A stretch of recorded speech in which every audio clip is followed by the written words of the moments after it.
Hey guys, and welcome back to this channel. In this video I'll be showing you guys how you can add outlines to like the the shape of your body.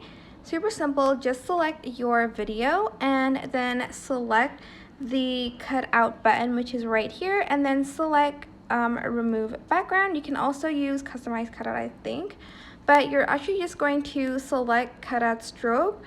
And here's where you can select, oh, I think I need to have internet, okay.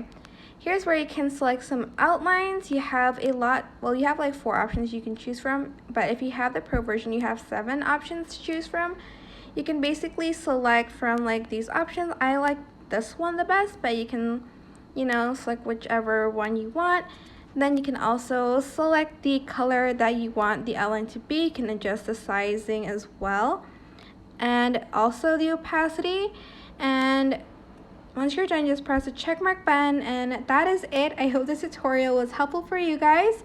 Don't forget to like, comment, share, and also subscribe to this channel if you haven't done that already. If you have any questions, just leave it in the comment section down below, and I'll try my best to answer them all for you guys. And if you found this video helpful, please click the thanks button above the description box down below.